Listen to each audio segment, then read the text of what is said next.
going everyone, this is Marshmallow HD here, back at you with another video. In this video, this is going to be my how to top lane guide.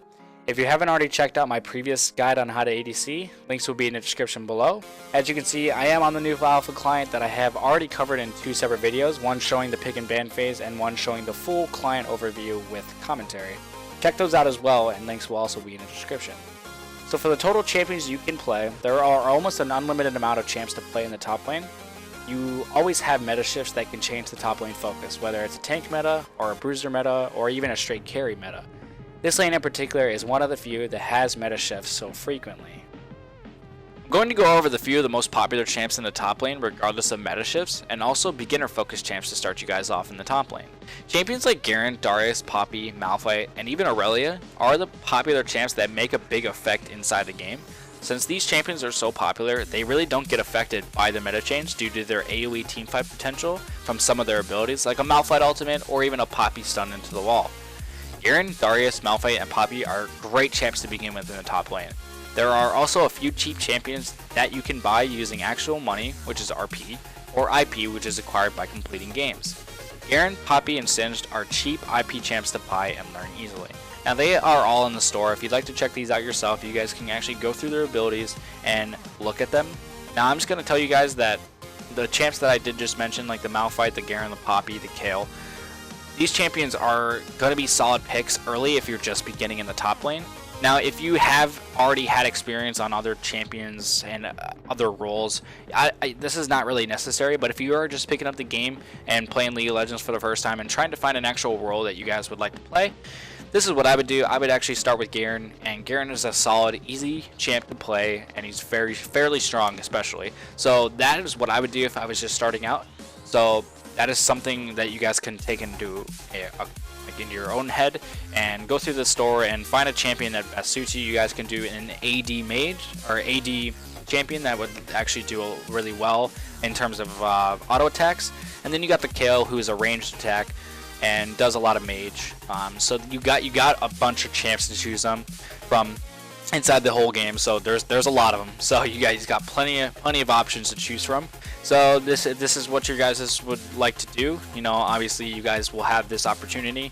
Now I'm going to be getting into the gameplay right now. The following tips are 5 basic and important strategies you guys can follow to do well inside the top lane. Before I get into the basic tips of laning, I would like to mention that you should always know your lane opponent and their jungle, and with time and practice, you can always know your limits on certain champs and the kind of pressure their jungle might have against you if a gank were to happen. Now tip number 1 is to know your champion. I do understand if you are just starting League or changing roles in the Rift, but look up tutorials on how to best utilize the champion you would like to main. It is ideal to learn about 3 or 4 main champions in each role. The reason for the tip, knowing your champion and the limits of their abilities better than your lane opponent, will always give you a tactical advantage inside the lane, like the cooldowns and stuff like that.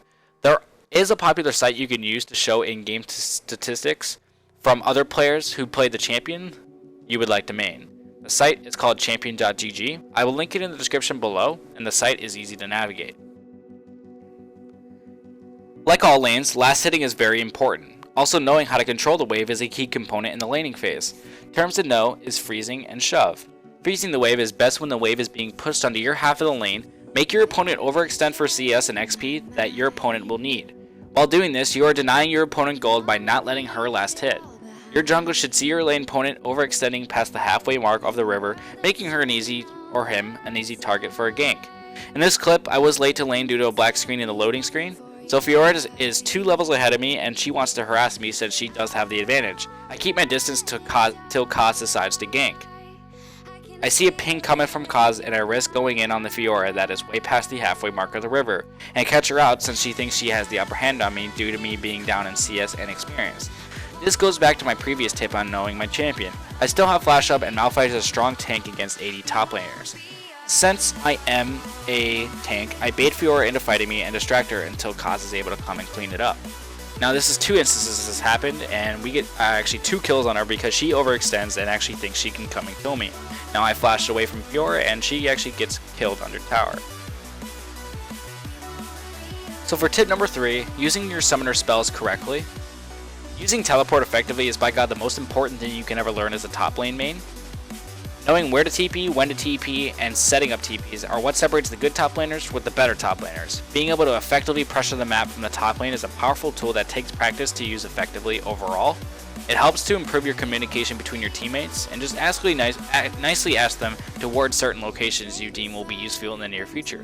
Now, in this actual clip, I do TP onto a minion, and I didn't need a ward for that, so our Varus was getting jumped onto by the Nautilus and the Victor, and then I do a actual counter gank from the top lane using my teleport correctly, and I teleport into the actual mid lane and kill the Nautilus with my ultimate, and Varus gets the actual kill on it and I get the assist. Okay, so in this clip, this is always important to figure out when you have a team fight about to erupt and you're the only one that's solo and alone.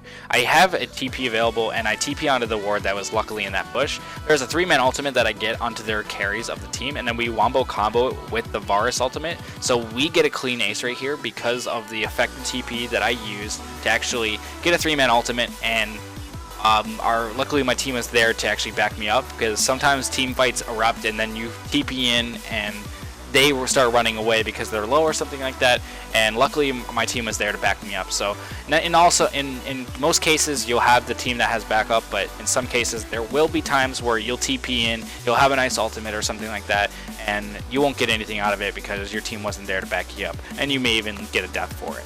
So we get 2 actual inhibs for this, and actually a turret as well. So we get all 3 of their inhib turrets down, and I think we do overstay a little bit, but we don't lose anything out of it, which is good. Other than pressuring them into their base and making look like defeat almost impossible for them to come back, you know. So I go to the top lane and I get the turret, and then basically we just sustain them in their base. So we basically push them into the brink of defeat. So that's always really good to actually follow if you know how to use your TPs correctly. Now luckily that ward was in there, because the ward wasn't going to be there for much longer either, and if the ward wasn't in there, I don't know if I would have gotten a great ultimate like that, due to the fact that if I were to TP onto a minion, the TP might have not have gone so great, and they wouldn't have been grouped up as they would have. They didn't see me coming in, I don't feel, because if Fiora was sitting in that bush right there and she warned them, and then I feel like they just couldn't react fast enough due to my timing and my effectiveness of the TP, and we get a nice clean ace off of it, and we get so much for it. So it's always good to know your summoners. So always keep that in mind, guys.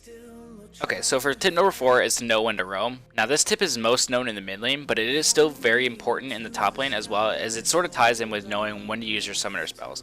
Now for this tip, you don't need to use your summoners to roam. You can still just walk out of lane and put pressure on the map elsewhere. If you are feeding in the top lane, I wouldn't recommend leaving the top lane, because if you are roaming around, you won't be getting experience from your lane.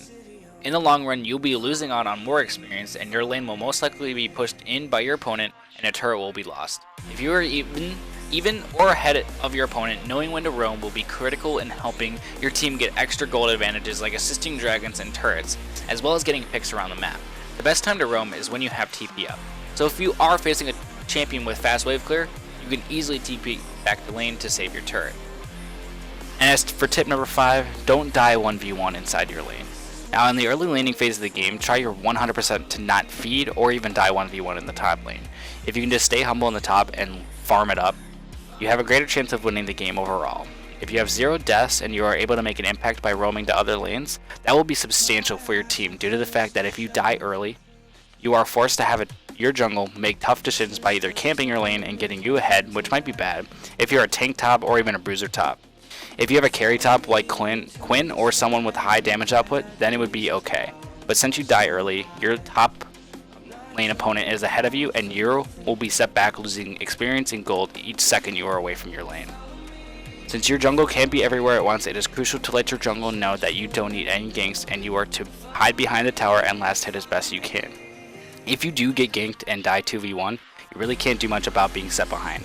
Your jungler should notice the top lane gank against you, and your jungle should try to gank on opposite side of the map, either mid lane or even in the bot lane as well, to even out the odds. Unless your jungle is close enough for a counter gank, then he can come and help you. But just be aware of their jungler and your jungler at all times, and those decisions will be important in the laning phase. Now I really wanted to show this clip due to the previous tip I just talked about. The lane was pretty normal until Gragas came to gank. This was an early gank against me that I personally was not expecting, and I also didn't have vision in the river. Now what I should have done was warded early and had vision, but I unfortunately didn't think that the Gragas was going to start on his red side jungle. They do get the kill onto me and I TP back so I don't lose out on much experience or gold. Luckily the Shaco didn't back and decided to BM me and recall to try to distract me from the minions and to walk away from the gold and the experience. If I was the Shaco, I would have backed and kept my ignite for another 1v1 duel or waited for a gank to use it, but he thought he could duel me 1v1 and in return I end up setting him back due to him not backing. Since he doesn't have a teleport, he loses out on so much more experience in gold than I would have if I didn't have TP. This is also another clip I wanted to go over. This is me and Shaco gonna 1v1 duel. Now he is trying to distract me and get the boxes that he has to attack me. Since he's doing AP Shaco, he does a lot of damage with those boxes. Now I do see that earlier before this clip started, the Gragas was on his blue side jungle, so he is far away from me, so he doesn't have the opportunity to have a gank against me. So since I do have that map awareness, I do notice that I can go in on the Shaco, and then I ult him and I get a 1v1 on him, and then he tries to chase me with his mimic of his ultimate as well. And if he exploded on me there, he would have died, or I would have died, so that's why I didn't attack it. And that was just a 1v1 duel that I wanted to go over with you guys. Okay, so I really wanted to go over this clip really quickly. This is after our 1v1 duel in the top lane for me and Shaco. So we get it's a 2-for-2 trade, so we didn't lose anything for it. And I felt like if I didn't come down and roam down like this, I felt like I wouldn't have saved the turret, because they Jinx and Soraka would have stayed, because eventually the knock would have came down too, but I felt like either way they could still have dove the Draven and the Lulu, and then they would have had a 4-for-1 against knock. So if I didn't come down and notice that anything was about to happen, I would have actually, or we would have lost the turret as a team, and then that would have been first turret gold going over to their team. So I think it was a great choice, and that's just always something to notice and have map awareness about. And if you do still have TP, that's why it's always strong to have TP, is to notice when you can use it and when you can utilize it the best. So that's always something to keep in mind as well. All these tips are great to follow if you're just becoming a top lane main. And most of these tips apply to all lanes as well. Be sure to check out any of my other guides in the description below, and check out champion.gg for in-game statistics of champs you would like to play. Please comment any questions you have below and subscribe. Thanks for watching, guys. This is Marshmallow HD signing out.